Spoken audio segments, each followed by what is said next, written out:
All right, well, we're sitting here with Nick and Joel from Strong Hearts. So I'll pull up my questions.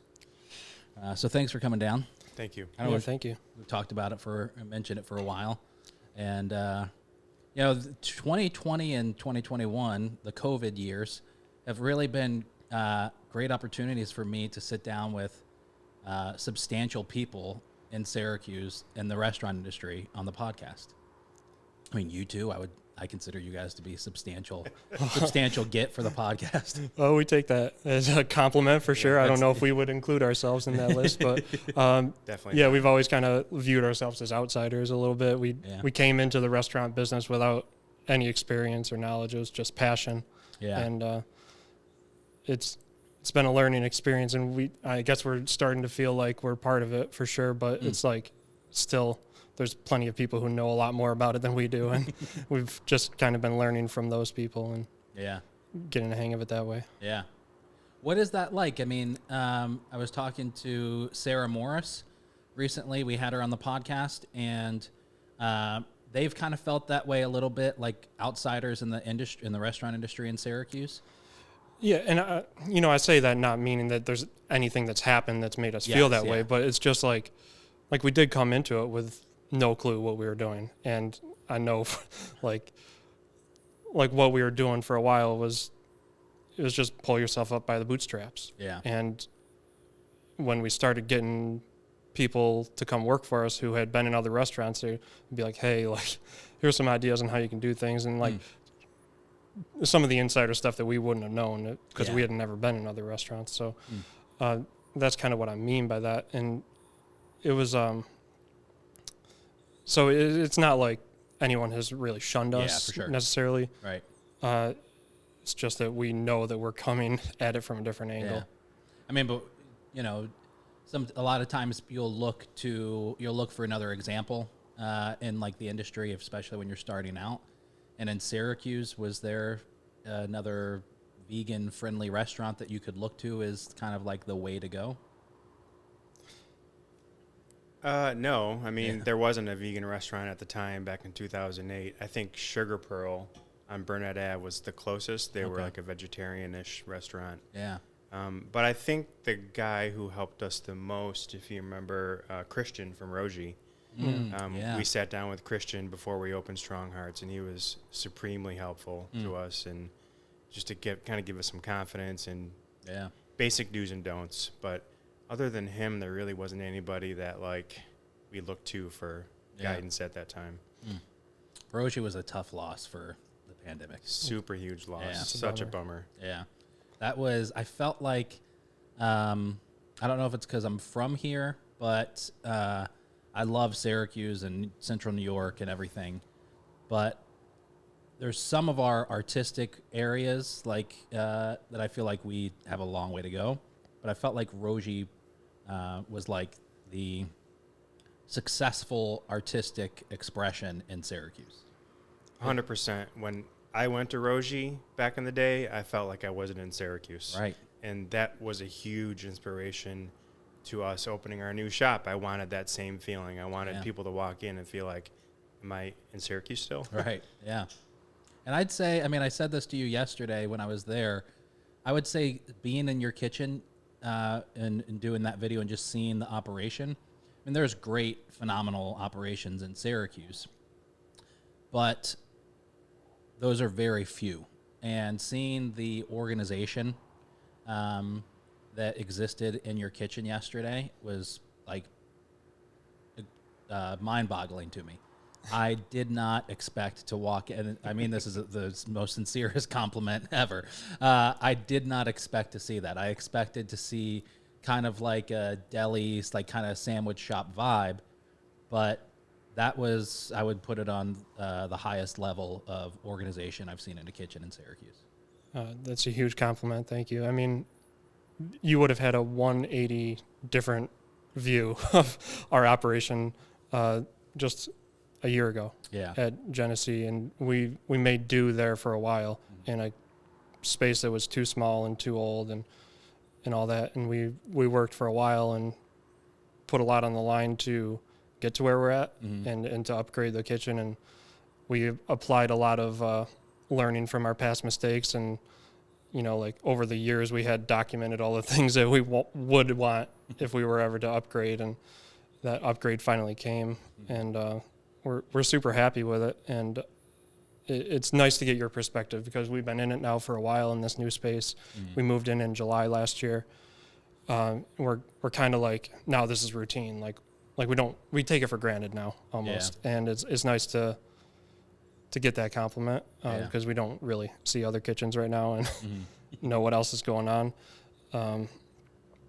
But yeah, we're happy with what we got. We're happy with how things are going right now, and we're looking to continue to improve. Yeah. So what year did you start the restaurant? It was 2008. 2008. Yeah. Okay. Wow. And I mean, you've kind of already said it, but you weren't in the restaurant industry before that. No, I was fresh out. Well, I was a year out of college, and I'd worked in a dining hall. That's the extent of my experience. Yeah. And I had washed dishes in a diner up in Central Square where I grew up for a few months. That was the extent of my restaurant experience back when I was 15. Yeah. How did you two meet? We met when I was a student at SU. We started an animal rights group there, and Joel came in with a couple other people from the community, non-students. Joel had been an activist for a long time, longer than me, and came in. They brought a lot of knowledge, and just our group kind of grew from there. It was called SARO, Syracuse Animal Rights Organization. Okay. It took on a life of its own a little. Yeah. We did a lot of the usual kind of like protest things, standing outside of the first shop, holding the signs. We'd give out brochures and literature. Mm-hmm. We'd also have a lot of potlucks and things like that, like kind of the fun end of it. Yeah. So we met doing that stuff. And I remember those potlucks. I'm pretty sure that's where the egg trick muffin came from, if I remember correctly. Yeah. I mean, remember making that in Kev Frog's kitchen? Yeah, that actually came from a girl I met at the potlucks. Anna was it was a recipe she showed me. Okay. We cooked that up, and egg trick muffin became a staple on our menu once we first opened. But yeah, we had potlucks when I was in college at our crappy apartment. I think at its peak we had like 50-something people in there. Oh, wow. Which is, crazy to think about in this current time, but we were just jammed in there, just all sharing food. And a lot of the kind of seeds of Strong Hearts came from that, where people getting together, and not all of them were vegan. A lot of the people there would be vegans, but there were, just other kind of like-minded, alternative, kind of punk, hardcore people hanging out, eating food. It was all vegan, the potlucks, and with, that's not exactly where Strong Hearts came from, but it kind of planted the idea that as we're holding the signs and maybe not really getting any traction, it started to feel like maybe we're not really achieving anything by holding these signs. We're kind of just patting our own back and preaching to the choir.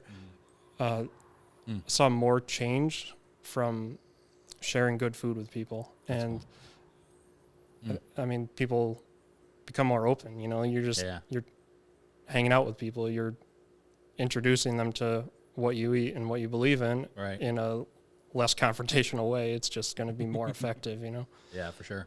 So that kind of became the root idea of Strong Hearts, is that we were activists. We wanted to continue our activism, but in a different way. And also, we were kind of both not really on a career track anywhere. We didn't have anything tying us down, no family obligations or anything like that at the time. The opportunity was ripe for us to just pour ourselves into something like a restaurant. Yeah. And the idea was that we wanted to share with the greater community the things we were doing in potlucks like that, where get to people's hearts and minds through their stomach. Huh. That's there's a lot of lights are firing in my brain as you were just saying that like connect me to like growing up in church, because I was just thinking of like, as you're talking about that, I'm thinking of like the people that go out there that protest in the name of, Christianity and all that kind of stuff. And then the people that try to start some sort of a like community center or, whatever to try and, trying to start, like, I know plenty of like Christians who have like started like coffee shops, and they're like, oh, we're just going to make it like this place for people to come and experience, peace and love and all those great and wonderful things.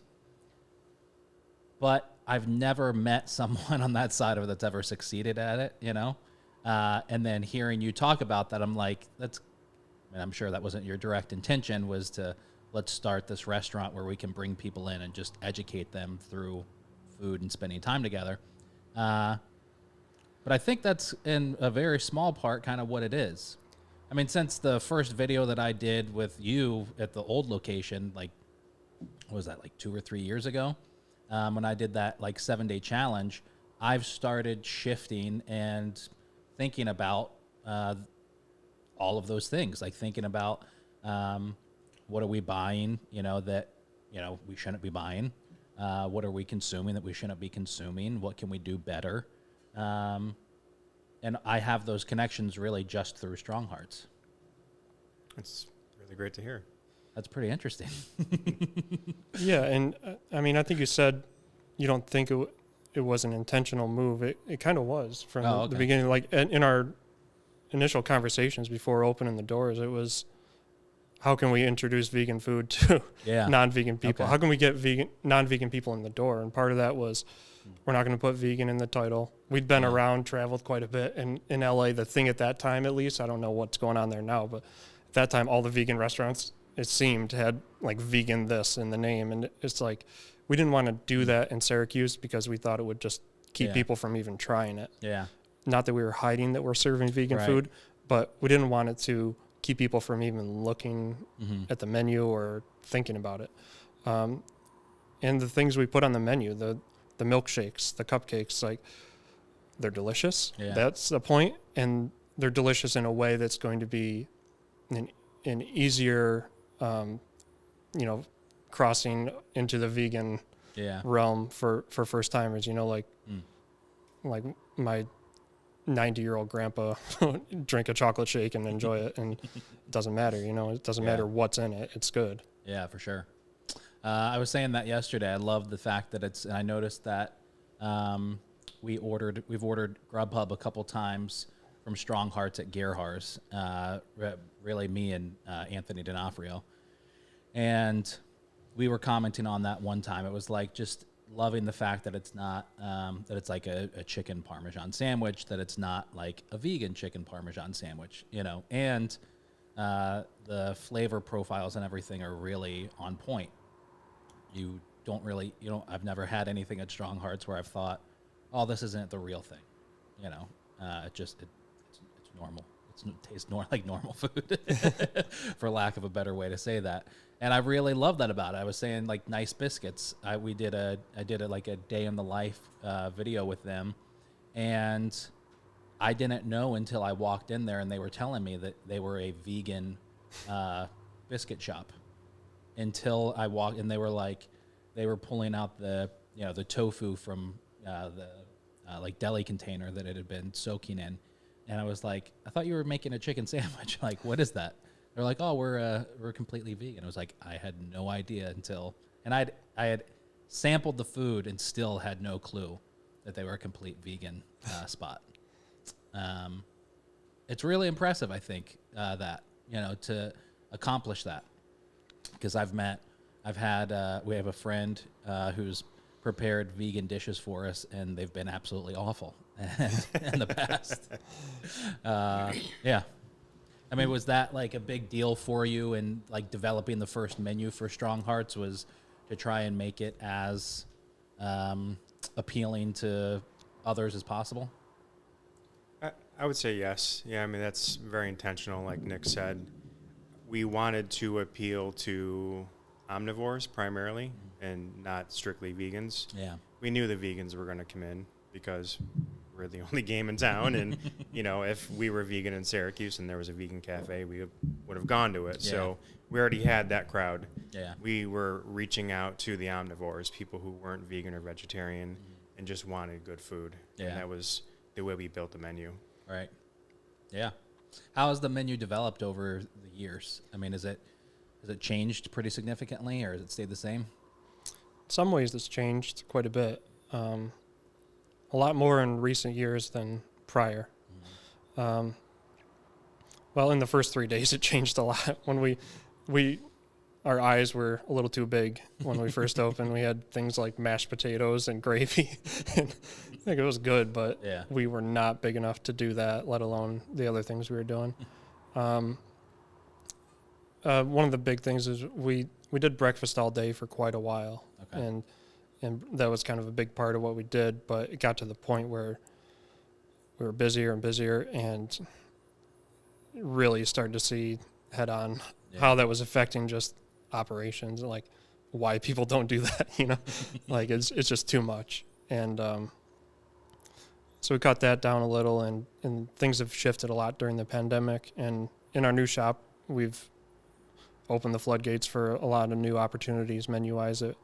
We've added things like mac and cheese and nachos, and done some special events with more like entrees and appetizers. We coursed out a Valentine's dinner a few weeks ago. That was like a whole new ball game for us. So we've been working in those departments, but a lot of the changes have been, there's been a lot of kind of bigger industry changes in what's available product-wise. Yeah. You're looking for like Beyond Meat. Yeah. That's a huge one, where before that, the burgers available were kind of trash. Mm-hmm. They're good. We ate them, but to put them on a menu just didn't really feel like it was worth it. Yeah. And once those became readily available, that opened up some things. And there's plenty of other products like that have developed over time. Even in things like mayonnaise, vegan mayonnaise being out there, there's a wealth of options now. And back in the day, it was just one. Yeah. So, and back in the day, 2008.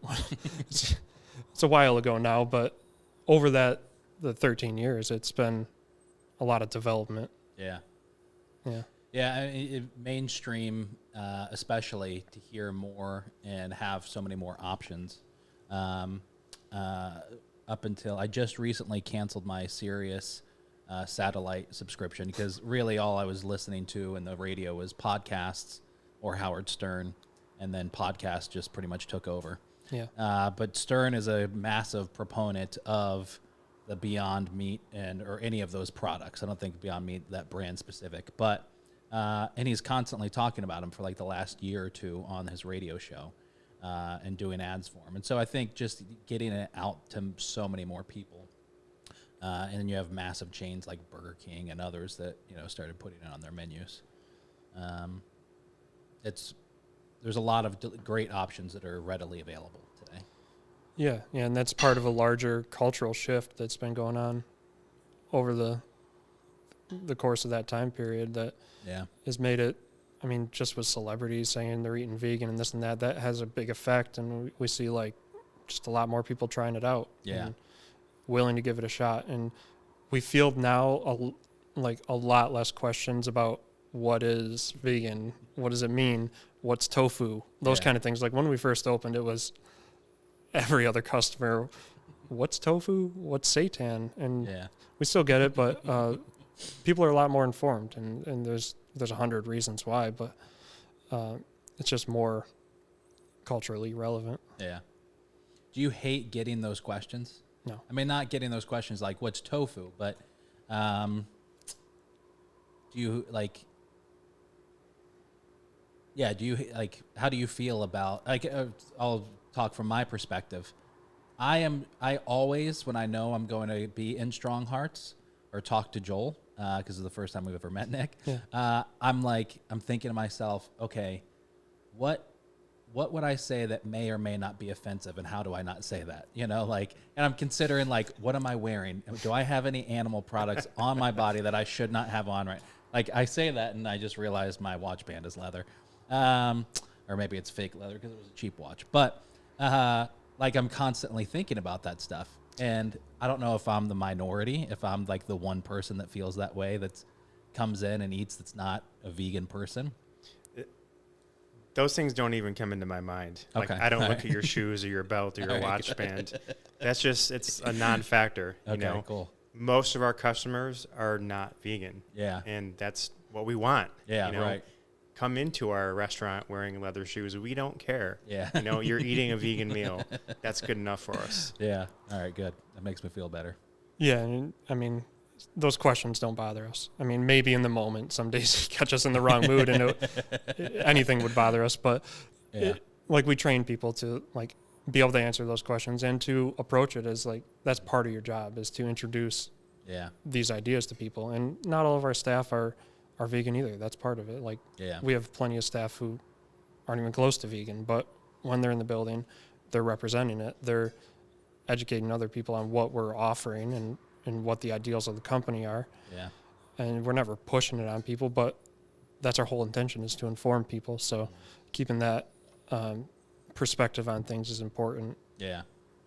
What was the, what were the shifts for you personally? Like when did you kind of, in your lives, decide, like come to the realization that, you know, maybe eating meat and like buying those products that are animal products, that's something you didn't want to do any longer? For me, it happened back in high school, which I'm going to date myself here. It was a long time ago. I went vegetarian in 1992 and vegan in 1993. So it's been quite a long time for me.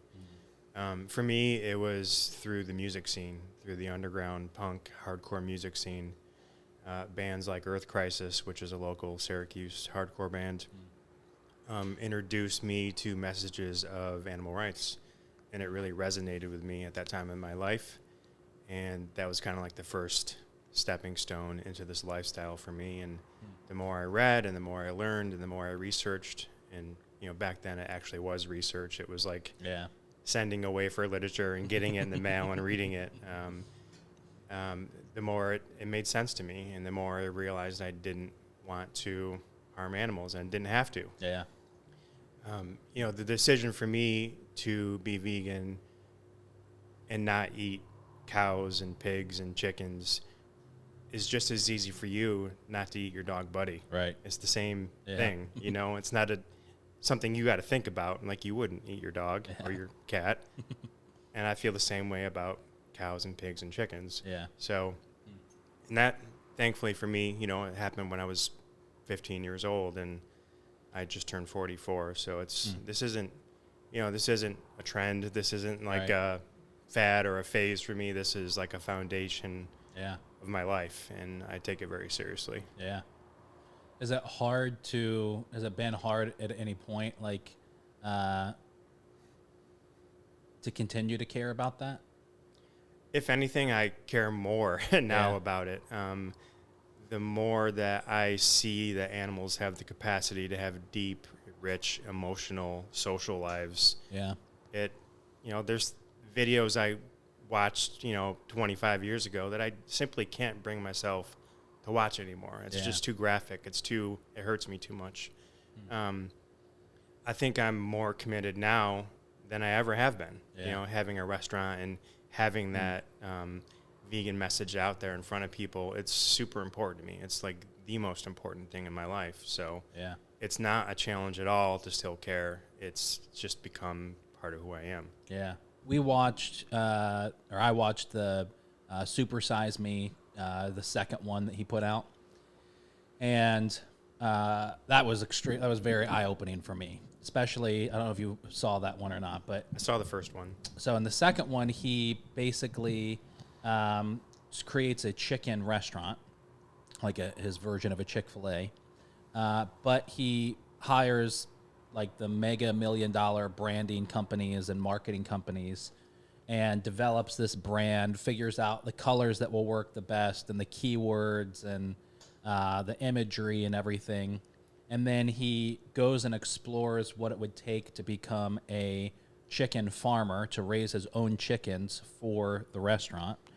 And goes and rents out, or however they do it in the farming industry, but basically finds a chicken farmer, gets the whole building, purchases 1,000 or however many baby chicks, hires this farmer to raise them, and then he'll go and check in from time to time.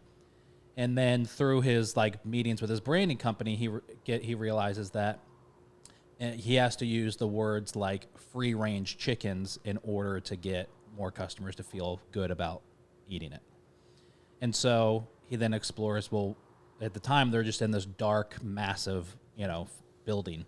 And so he goes and learns what it takes to get that, be able to use that title, free range. And it turns out that title, to have that title like governmentally, to be able to officially use that title, free range, in this huge football field-sized building, for the chickens to be considered free range, all he has to do is basically give them a space the size of this table that they can have access to the outside, still fenced in and covered, and that is all you have to do to use the word free range. It's virtually meaningless. It's insane. Yeah. And he opens this restaurant, and there's these massive lines of people, and he has like, free range in big bold letters on one wall, and they take the cooked chicken breast and they paint with charcoal like what looks like grill marks on it through a spatula. So that way, all this kind of stuff. But then on the table tents on each table, it says, it's like the real story. It says, we used green because studies show that people are more responsive to the color green in food. And the word free range that's in big, bold letters, studies show that you feel better about that.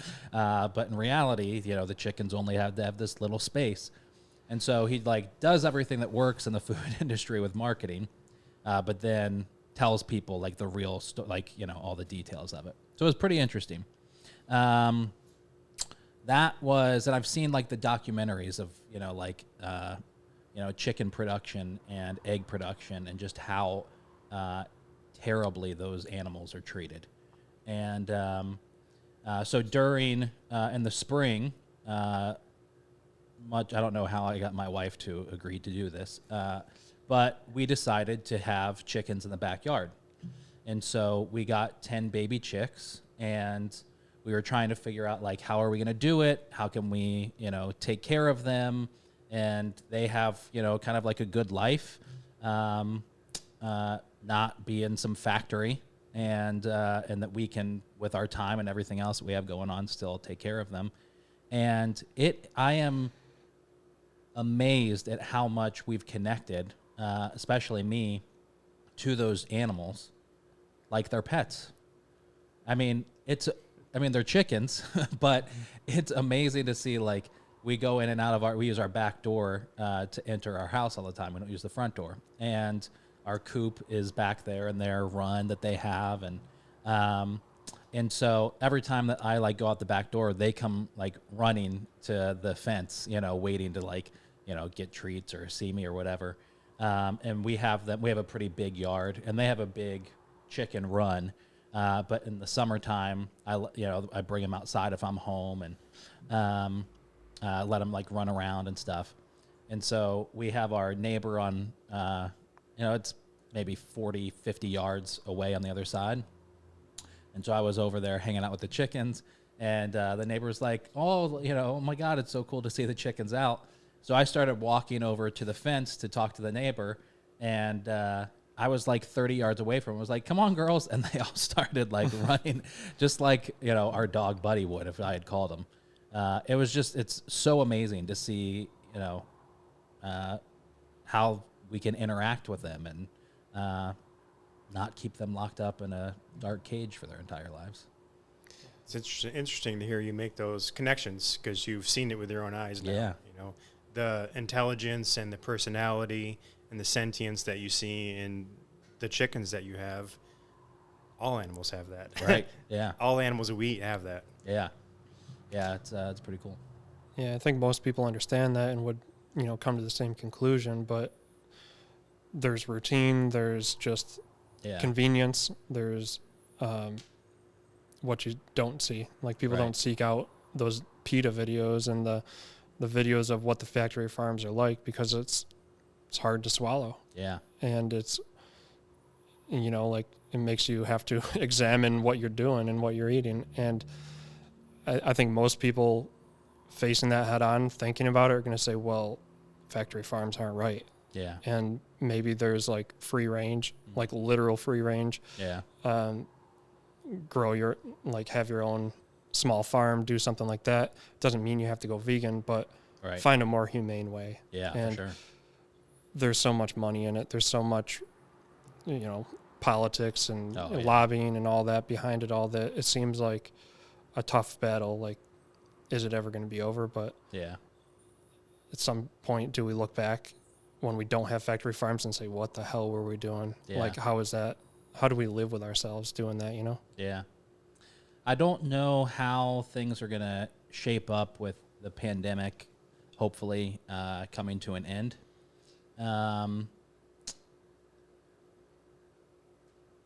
From buying patterns that I'm seeing like now over the past, like I'd say, month and a half, at least in our industry, I feel like things are going back to the way they were. Like people are still ordering a lot of takeout and delivery. But I'm also seeing and hearing restaurants that are just slammed busy all the time now because people just want to get out and go do something, which is great. I love that. I'm in that group. I just want to get out and do something. I had a lot of realizations yesterday with my visit to Strong Hearts, and another one of them that I had on the way home. I was just thinking to myself, like, we live in a world where there is a disease that just shut the entire globe down, and so many, you know, just like the realization of like what life has become in the last year. I've had that same moment like 3 times since last year, and yesterday was one of them. It was just like so weird to to really think about everything that's been happening. But I was hoping that we would see some sort of big change in the restaurant industry as a result of all this, whether it was restaurants finding ways to do things differently, more like a stronger emphasis on takeout or whatever it is. I just wanted to see some sort of like a big change in our industry. I don't think we're going to get that from this. It's not over. Maybe there will be. Maybe there's somebody building something now that I just don't know about that will usher in a change into the restaurant and food service industry. But I just haven't seen it yet. I forget my point in saying that, except for the fact that I just haven't seen it. But I hope that there's. I'm hoping that that people like my wife and I stop thinking outside of our community when it comes to this stuff, especially when it comes to like growing your own food or taking care of like your town, your community, the people in it. That is something that we've really noticed about ourselves in all of this is, you know, kind of shrinking our space and our influence, and trying to bring things more local in what we do, what we buy, you know, how we consume things. I'm hoping that is something that happens when things get back to normal, that we see that people are kind of focusing more on like supporting local agriculture, and, you know, maybe they're doing things like small micro farming themselves instead of buying from massive companies that are doing bad things. Yeah, I mean, I hope it sticks, and I know it seems like there's people that have been trying things like that during the pandemic, especially when they're maybe more time on their hands, they're at home. Yeah. I hope it stays that way. Like you said, it's hard to say what's going to stick. Are we just going to the pendulum swings back and we're even more into the way we were before because we can be? Right. I don't know. I don't have any inclination about what's going to happen, but it would be great if there's some lasting lessons that we like keep with us. Yeah, for sure. I don't know what those are going to be, but I hope that there's something. It is surprising, like I said, to see so many people. I mean, the Heritage Hill, those 10 restaurants had their chili cook-off that they did a month ago almost, and to see 800 people flock to that thing and buy tickets, and they did a great job of keeping people distant and restricting as much moving around as they possibly could. But I was very surprised to see 800 people just buy tickets, sell out the event, and just want to get out there. And yeah. My personal feeling is we're in for the roaring 20s again. Yeah. You know, I think it's going to go right back to the way it was, and then even more so. Yeah. I mean, the PPP programs, the payroll protection program, the 2 rounds of it now. I don't know. Have you guys ever heard of or met Bud Laura? He's in Syracuse. No. He's been doing a lot with restaurants during the pandemic. He owns a business called Restaurant QB that's like a buying group sort of for restaurants. But during the pandemic, the county executive's office was like trying to find their one person in different industries to kind of facilitate communication through, and Bud was that for restaurants. So he's been passing out all of like the information from the county to restaurants as much as he can. So one of the things that he was just telling me was, I guess there's some other grant program in place for restaurants where, and I probably am botching all of this, but it's essentially 2019 sales minus 2020 sales, and then factor in what you got for PPP. Whatever that difference is, restaurants can now apply to get back in a grant. And there was a restaurant that had done the math on that, and they were saying, so if that's the case, I'm going to be getting back, it was like $300,000 in this grant. And they were like, yeah, that's accurate numbers. And he was like, I don't know what to do with that money. I don't have anything to spend it on. I feel like restaurants are about to have a lot of money.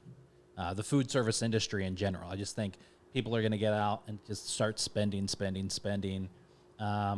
going to be some excess from some of these programs that it's going to be like, we can grow now. We can do another location. We can do whatever we're going to do with it. But yeah, I feel like there's about to be a lot of money being spent in our industry. Yeah, I mean, as far as the PPP things and like great programs, it's helpful, get us through the pandemic. Our situation in particular is a little weird, especially with the grant you're talking about, 2019 versus 2020. Pandemic hits in March, right? We closed on our loan to do this big build out for the big new location end of February. We like a couple weeks. We started construction on March 9th last year. Wow. A week later, the contractor's like, hey, we can have one person on site. That's it. So construction slows down, all that stuff. There's some added costs there. We moved during all of it into a space that's 4 times the size of our old space. It's a world of difference. And in that plan, it was always that our sales go up because our ability to just deliver to customers goes up. Yeah. So long story short, the second half of 2020, if you compare it to 2019, we did a little bit better than 2019. Yeah. But we didn't do as good as we should have done. Right. Like as our projections called for and as our new expenses called for. Yeah. So when they're just looking at revenue, our revenue's not that, like it's a little bit better than 2019 for that one shop. Our university location suffered a lot. But just looking at like all that, there's all these nuances to it that don't get factored in. Yeah. And it's hard to, like, there's no one you're communicating with about these loans, and the bank's doing 100 of them at a time, and they're doing their best. I get it, but it's all just, what's your revenue? What's this? Yeah. What's that? And there's no like, hey, this is our revenue, but there's a context to it. Yeah, for sure. So, yeah, it's definitely, yes, that's a very unique situation. I can't think of anybody else in our area that is going to be in that similar of a situation. But you're right. There is context for a lot of these places, and or for some of these places that needs to be factored into. I know talking with somebody was just talking about how like the representation at like a national to federal level for the restaurant world is all for chains and massive restaurant corporations. there really is any representation for the smaller, locally owned businesses that are in food service. I know that they've started a Facebook group. So whatever that does, they've started a Facebook group for it in Central New York, and there's maybe 100 owners that are in that group. And people are just posting like links of like new things that are coming out in there a lot, which is awesome. Yeah. I volunteered us and said that we would do the marketing for that group for free, and, you know, whatever we need to do for it. And hopefully one day that leads to something. That'd be great. You know, I know towards like November, December, I was lucky enough to have somebody forward me accidentally a link to a Zoom meeting there was one with John Katko. There was another one with the county executive and the mayor's office and different restaurant owners. I think it was in December. And just being able to get to be a fly on the wall and hear them talk about all of their struggles and then try and ask for help.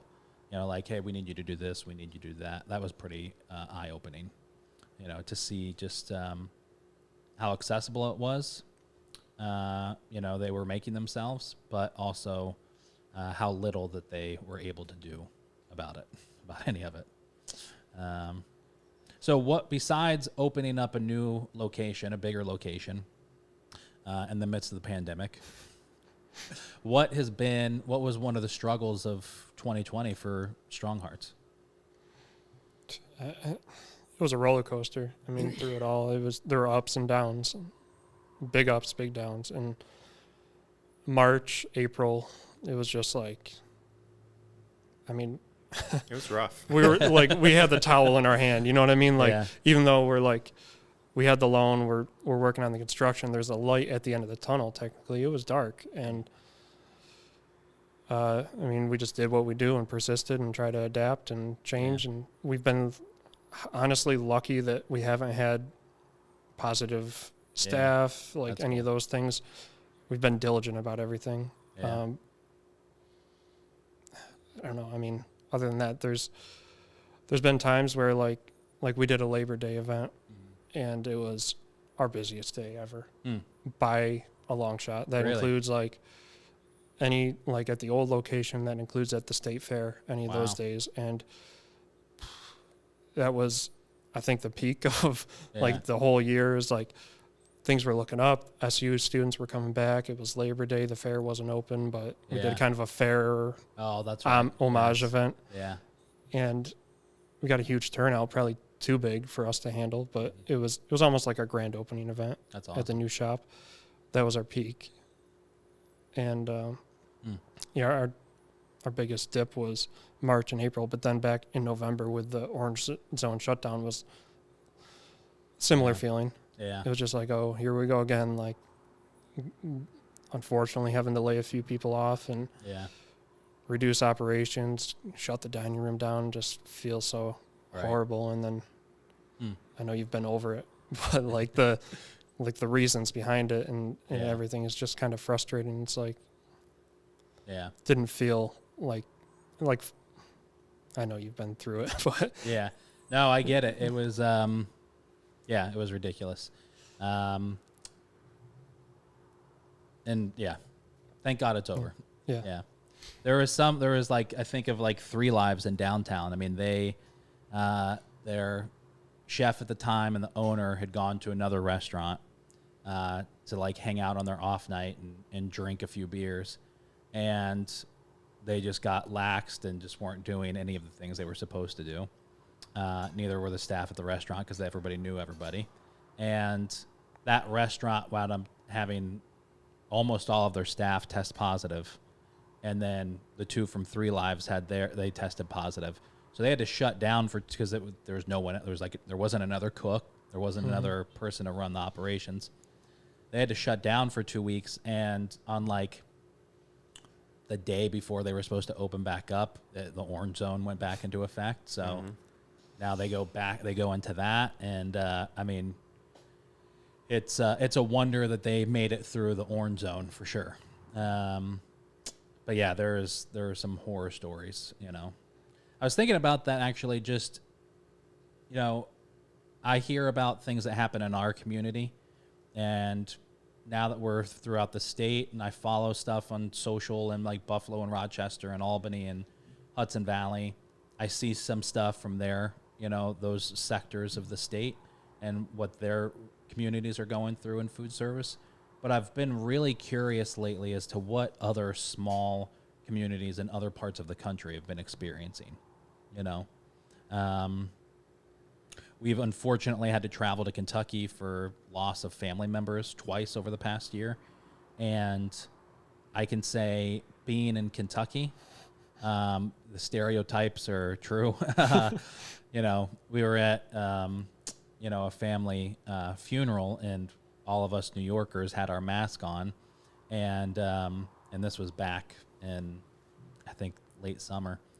We had our masks on, and our relatives that are from Kentucky didn't have them on, but as they would come up, they'd be like, oh, all right, we'll put our masks on for you New Yorkers. People just, even kind of early days of it was just very different in different parts that we had traveled to.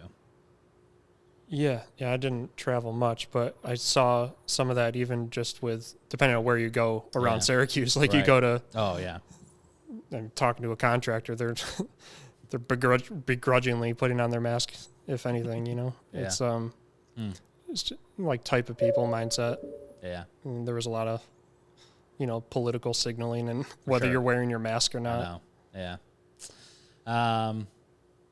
My wife balances me because she's freaked out about all of that stuff. Not in an unhealthy way. She's just smart about it. But I've told this story on the podcast before. I'm going to tell it again because I love you, Rebecca, but this is hilarious.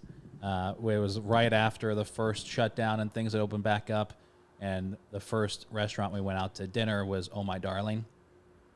And Anna, who has since moved back to Florida, but she was their manager at the time, and she had been in Florida during the shutdown, and then she had come back once things opened up. And we had parked on the street, like right in front of the restaurant, and in the early days, I was just an idiot and never put my mask over my nose because of freedom. And so we're walking like the 2 steps from the car to the front door of the restaurant. And my wife is giving me a hard time because my mask is under my nose. And I said, we're going to sit down in a minute. It doesn't matter. And as we walked in, Anna saw us and came up and gave me a big bear hug. And my wife, who's never met Anna before in her life, Anna gives her a big bear hug. And she's like, it's so great to see you. And we sat down and at the table, and I was like, really? My mask is under my nose, but you just hugged a stranger. So she was probably dying inside the whole time, right? Yeah. So tell me something positive that's happened in your lives and in the restaurant in 2020. We opened a new restaurant. Like Nick already explained, it was kind of right in the middle of all that, and the restaurant that we have now on East Fayette Street has been the culmination of 2 years of very hard work and planning and dreaming and vision boarding, So that came to fruition, and Nick can probably speak to the financials of it more than I could, but there's a chance that may not have happened if we didn't have the pandemic. Yeah. Because there were some pretty dark days there where we were scrounging to pay bills. Mm-hmm. And then we got the first round, I think, of the PPP money and the EIDL money. I think that's what it's called. Yeah. That allowed us to kind of get over that hump. Yeah. So that was kind of like a saving grace. That's so, awesome. I mean, the big positive for us is we have this beautiful new restaurant. Yeah. And it's open and it's great and it's successful. So I think that's pretty positive. Yeah. Yeah. I mean, that was like I said, we closed on this loan at the end of February, and it allowed us to start construction and move when we were trying to move that timeline as quick as possible to get out of the place we were, get in, and not like overextend on payroll and all that stuff in the move. Yeah.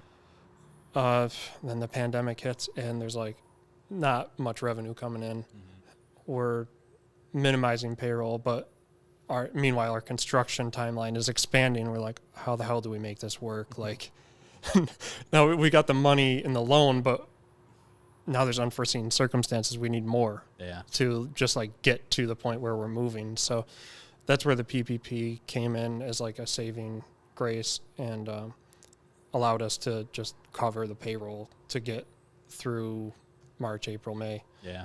And we were able to get in there and open it up. Yeah. Largely due to that. I mean, we would have sunk without it. That's awesome. Because we were, like taking on a lot with the loan, and there wasn't much wiggle room. Yeah. And then, yeah, got our feet swept out under us. Yeah. It's yeah. I've really intentionally always and having Eat Local, I've always tried to minimize risk. I had a furniture store back when I was 21 years old in 2008. It was like the worst possible time to open maybe any business, and we opened it up at like the midway point of 2008, a furniture store of all things, and at 21. I always joke and say it's not a joke. Unfortunately, it was real, but I was an idiot that I thought sales tax at the time was extra free money. No one ever told me that I'd be paid back to anyone. And so when we got our first sales tax bill, I was like, what is this? Like, what do you mean I owe this money? It's like 3 months worth. Yeah. Oh, man. And that was, and that was still, that business going under was nothing in compared to, I'm sure, many other, businesses that have gone under in the history of business. But still, with this, I try to keep it as low risk as possible. I've never taken a paycheck from it. And hiring this person that we've just hired part-time is like the most risky thing that we've ever done financially. And it means that for the next probably 2 years, I won't pull a paycheck from the business. I work a full-time job to make sure it's not risky. And even with all of that and the pandemic, I was like, sweating a couple of things. So I could not imagine the stress that it must be to have a restaurant or any substantial business and experience the things that you all have just experienced.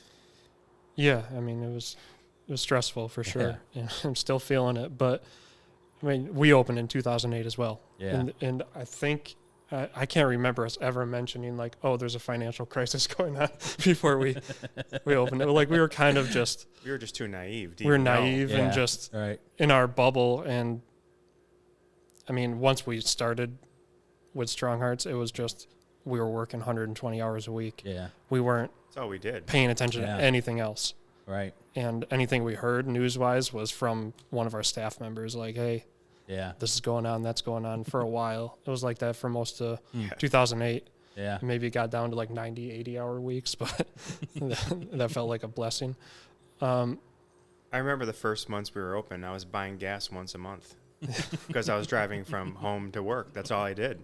Yeah. I wasn't even buying groceries because I was eating at work. Yeah. That's right. I forgot that gas was really expensive then. Yeah, and we didn't have money for it either. Yeah. We were paying enough to like pay the bills and that's it. I mean, call it a paycheck is kind of funny. I was just thinking, like, I bought a Chrysler Sebring that year.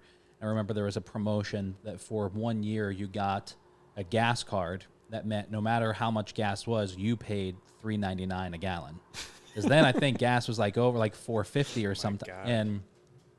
And so for 1 year you got, then I think I only used it for 6 months because then the price of gas dropped, or maybe it was $2.99. It was somewhere around there. But that was like their big promotion for Jeep and Chrysler was that you got this gas card. Yeah. Yeah. Wow. So I was thinking about this when I was writing down questions, and a lot of the questions I had were like about you starting and how you guys met. And we've talked about that stuff, and we've talked about my insecurities when it comes to coming in about veganism and making sure I don't offend anybody. And we've covered those things, and thank you for that. But I don't know if you guys get a lot of credit for being a success. I mean, and I don't know if you feel like you're successful or not, but 13 years in the restaurant industry, no matter where you are, is a massive success. And then combine that with developing and growing and adding this new location. And I said it kind of when we started, like if someone asked me who are the staple restaurants in the Syracuse community, you would be there standing right next to a Postabilities or a Kitty Hoynes or any of the others that have been here forever. I won't ask you if that was intentional or not, but how did you do it? Give us a 3-step guide. No, I'm just kidding. But do you consider that? Do you think about that? I mean, I'm sure the answer is no, but I mean, it definitely feels good to hear that, because we're in it. It's hard for us to see it, we're in the trenches, so it's hard to kind of zoom out and to hear that we're like an institution in the city. It's a huge compliment. Yeah. Of course we're flattered and we love it, but that was never our intention to become a staple in Syracuse. We just wanted to make it till tomorrow. Yeah. And just keep on doing it one more day. So it feels good to get praise from your peers. Mm-hmm. A couple of years ago, there was an article in the paper, maybe it was last year, where the owner of Alto Cinco gave us high praise. And that was just so cool to hear that a respected peer, a colleague, someone that we looked up to, heap praise on us. It's a really good thing. It's a good feeling to know that your contemporaries and your colleagues think you're doing well. Yeah. I don't know if you had anything to say, Nick. I mean, me looking at you wasn't putting you on the spot like you have to say something. No, it's fine. I mean, I just, like Joel said, it's a huge compliment. And like you said, it's not what we ever intended. We thought day one opening, our plan was, it's going to be me and Joel hanging out, making some orders. People are going to come in, trickle in, and we'll make them some food, and then we'll hang out and talk. And wake up call, people wanted what we were offering. Yeah. We found that it wasn't just the vegans. It wasn't just a few people. Yeah. There was a lot of people who were interested in something different. And that was refreshing. And it was proof of concept a little bit. That's cool. It was great to see that there's people in Syracuse open to this, open to new things. And that's continued over the years. And we've continued to try to keep developing and getting better. And the biggest part of our move was to improve the customer experience and just make it all around better for customers to come in and get their vegan food. So for you to include us in that list or, hypothetical list is an honor. And I mean, we hope to grow on that and keep expanding, keep serving good food to people. Yeah. All right. Last 2 questions. And the first one is, what's the future for Strong Hearts? Don't want to tip our hand too much here, but, we know we have a good brand. We know we have a good product, and we do have aspirations to grow in the future. I'll kind of leave it at that. But we kind of got in on the ground floor of the vegan thing back in 2008. Yeah. Professionally, I mean, we personally have been in it for much, much longer. But we feel we got in at the beginning of that curve. That's cool. And we have a product and a brand and a restaurant that we have built with ourselves. We rolled up our sleeves and built it ourselves, and so it's very authentic. Yeah. And the reasons that we're doing it are very authentic and real. Mm-hmm. We're not interlopers trying to cash in on the vegan lifestyle. Yeah. It is who we are. Yeah. So we feel that we can take our brand and our restaurant and probably replicate it elsewhere. Yeah. And that's probably the future of Strong Hearts. Yeah, that's cool. All right, the final question, one at a time, is if you could have dinner with anyone throughout human history, who would that be and why? I don't know. I don't know. There's a million things we could say, but I'm kind of going through our milkshake heroes right now. Which one of those would I sit down with? Maybe Albert Einstein would be interesting. What the hell is this? I can't imagine you would just sit down and have a normal conversation. Yeah, right. Yeah. Always liked the oddballs. Yeah. Yeah, for me, I guess I'll go back to our milkshake menu too. Like Nick said, probably Nelson Mandela. Okay. His autobiography, Long Walk to Freedom, was a huge inspiration to me as Yeah. a high schooler. Yeah. And just his example of being a living example of sacrifice and just total dedication to a cause was hugely inspirational to me as a 16-year-old. Yeah. Yeah, that's cool, man. To go from political prisoner to president of your country. Yeah. And, you know, being in prison 27 years, I've actually been to his jail cell in Robben Island in South Africa. And just being there, it felt like you were on hallowed ground, you know, where a man of such stature and integrity lived for 27 years. So probably Nelson Mandela. Yeah, that's great. Well, Nick, Joel, thank you so much for coming down. I really appreciate it. Thanks for having us. This was awesome. Appreciate it.